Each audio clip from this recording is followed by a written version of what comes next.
அனைவருக்கும் வணக்கம். Welcome to Thillai Sugan channel. நம்மளோட வீடியோ ஃபர்ஸ்ட் டைம் பார்க்குறீங்கன்னா சப்ஸ்கிரைப் பண்ணிட்டு பாருங்க. தீபாவளி ஸ்வீட்ஸ் நம்ம செஞ்சிட்டு இருக்கோம். இன்னைக்கு நம்ம முறுக்கு தான் செஞ்சிருக்கோம். முறுக்கு செஞ்ச வீடியோ தான் நான் ஷேர் பண்ணியிருக்கேன். முறுக்குக்கு அரிசி அலசி காய வச்சிருக்கேன். நல்ல வேளை மழைக்கு முன்னாடியே அரிசி எல்லாம் காய வச்சு அரைச்சி வச்சாச்சு. ஏன்னா 2 நாளாக சரியான மழை.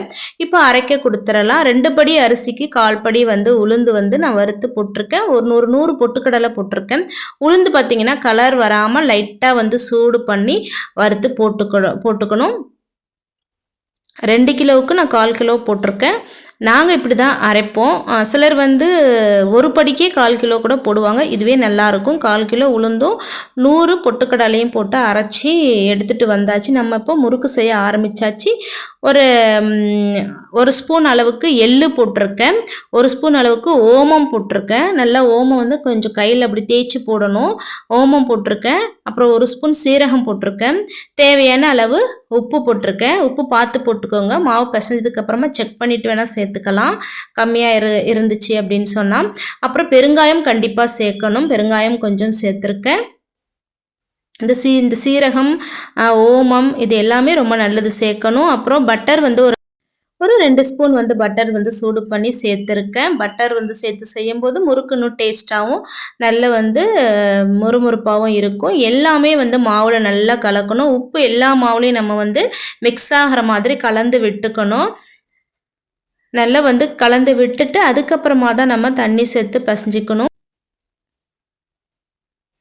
இன்னும் கொஞ்சம் எள்ளும் சீரகமும் சேர்த்துருக்கேன்.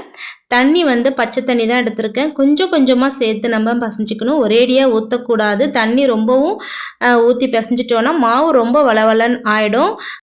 அதுக்காக ரொம்ப கெட்டியாகவும் நம்ம பசைஞ்சிடக்கூடாது. முறுக்கு குழலில் இறங்காது, ரொம்ப கஷ்டமாக இருக்கும். நம்ம ரொம்ப ப்ரெஸ் பண்ணி அழுத்தும் போது கையே வீங்கிடும், வலிக்கும். அதனால் நமக்கு ரொம்ப கெட்டியாகவும் இருக்கக்கூடாது, ரொம்பவும் தளர இல்லாமல் ரொம்பவும் கெட்டியாக இல்லாமல் நம்ம கரெக்ட் பதத்துக்கு பிசைஞ்சு மாவை எடுத்துக்கணும். நல்ல அகலமான இந்த மாதிரி ஒரு தட்டு இல்லை ஒரு பேசின் அந்த மாதிரி நம்ம வச்சுக்கிட்டோன்னா மாவு நமக்கு கிளறி பிசைகிறதுக்கும் ஈஸியாக இருக்கும். குறுகலான பாத்திரமாக இல்லாமல் இந்த மாதிரி ஒரு அகலமான பாத்திரத்தில் நம்ம எடுத்து பிசைஞ்சோன்னா நமக்கு ஈஸியாக இருக்கும். நமக்கு என்ன ஈஸியாக இருக்குமோ அதை மாதிரி நம்ம பார்த்து நம்ம செஞ்சுக்க வேண்டியதான். உப்பும் கொஞ்சம் நம்ம டெஸ்ட் பண்ணிக்கலாம். நெக்ஸ்ட்டு பார்த்தீங்கன்னா மாவு நம்ம பிசைஞ்சு ரெடி பண்ணிட்டோம். எண்ணெயை ஒரு பக்கம் வானலில் சூடு பண்ணிகிட்டே இருந்தேன். அதில் 1 கரண்டியை நான் போட்டிருக்கேன். 1 கரண்டி சூடு பண்ண எண்ணெயும் சேர்த்து பிசைஞ்சிக்கோங்க, நல்லா இருக்கும்.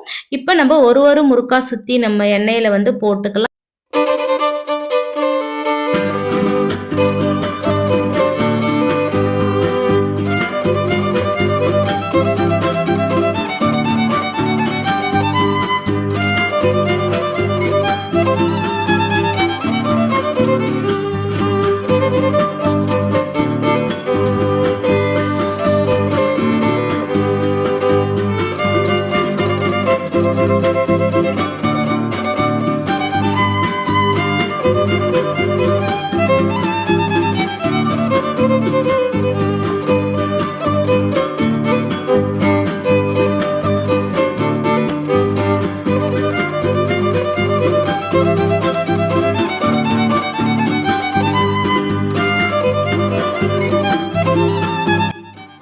ஒன்றா நம்ம முறுக்கு குழலில் சுற்றி நம்ம எண்ணெயில் போட போகிறோம்.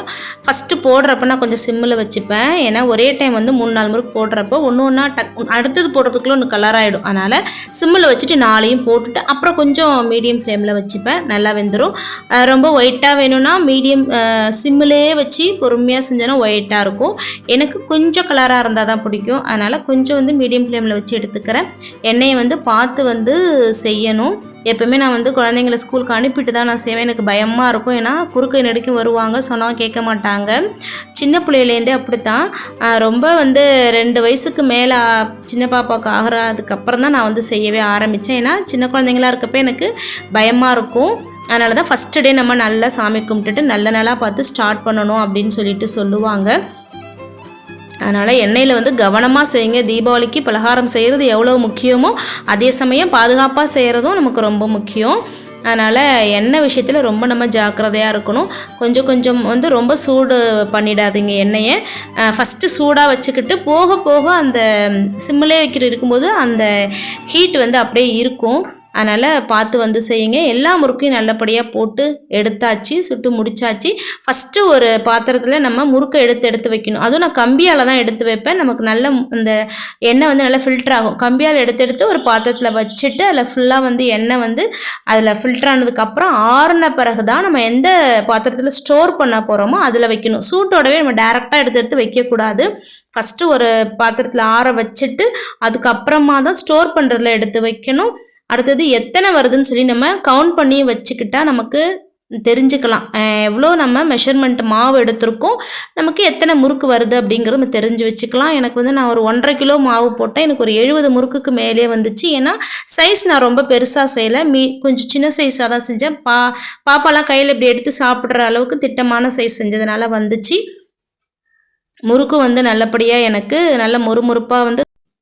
நீங்களாம் என்ன முறுக்கு செஞ்சீங்க அப்படிங்கிறது, ஏன்னா இதில் முறுக்கு வகையிலே நிறைய இருக்குது. தேங்காய் பால் முறுக்கு இருக்குது, பச்சைப்பயிறு முறுக்கு இருக்குது, அப்புறம் காரப்பொடி போட்டு காரமாக செய்கிற முறுக்கு இருக்குது, அப்புறம் முள்ளு முறுக்கு இருக்குது. முள்ளச்சோன்னு ஒட்டையெல்லாம் இருக்கும், அப்புறம் 3 வச்சுருக்கோம்ல, முள்ளு முறுக்குன்னு சொல்லுவோம், அது இருக்குது. அப்புறம் வந்து கொத்து முறுக்குன்னு சொல்லுவோம். அப்படி மைதா மாவில் செய்கிறது இருக்குது முறுக்கு. அதனால் வந்து நீங்கள் என்ன வகையான முறுக்கு செஞ்சீங்க அப்படிங்கிறதையும் கமெண்ட்டில் வந்து சொல்லுங்கள். எத்தனை வகையான முறுக்கு இருந்தாலும் இந்த தேன்குழல் முறுக்குன்றதான் தீபாவளிக்கு ஸ்பெஷல், எல்லாருக்கும் பிடிச்சது. இந்த உளுந்து போட்டு செய்கிறோம்ல அரிசியில், சத்தானதும் கூட அது அரிசி ப்ளஸ் அந்த உளுந்து நம்ம வெயிலில் நல்லா காய வச்சு அரைக்கும்போது நமக்கு கூடவே நமக்கு நல்ல சத்து கிடைக்குது. அதுவும் பார்த்திங்கன்னா இதுதான் எல்லாருக்குமே பிடிக்கும், டேஸ்ட்டாகவும் இருக்கும். தீபாவளி ஸ்பெஷல்னால் தேன்குழல் முறுக்கு தான். எங்கள் ஊர் பக்கம்லாம் இதான் செய்வாங்க, இதுதான் எல்லாருக்குமே பிடிக்கும். அதனால் நீங்கள் எந்த வகையான முறுக்கு செஞ்சீங்க, முறுக்கு செஞ்சிட்டிங்களா அப்படிங்கிறத கமெண்ட்டில் கண்டிப்பாக சொல்லுங்கள். முறுக்கு ஸ்டோர் பண்ணி வச்சியாச்சு. நம்மளோட முறுக்கு தீபாவளி முறுக்கு ரெடி ஆகிடுச்சு. முறுக்கு ரெசிபி உங்களுக்கு பிடிச்சிருக்கா என்னென்னு கமெண்ட்டில் சொல்லுங்கள். நம்மளோட வீடியோவை லைக் பண்ணிவிடுங்க, ஷேர் பண்ணுங்கள், கண்டிப்பாக கமெண்ட் பண்ணுங்கள். நெக்ஸ்ட் ஒரு ரெசிபியில் மீட் பண்ணலாம். தேங்க்ஸ் ஃபார் வாட்சிங். Thank you so much.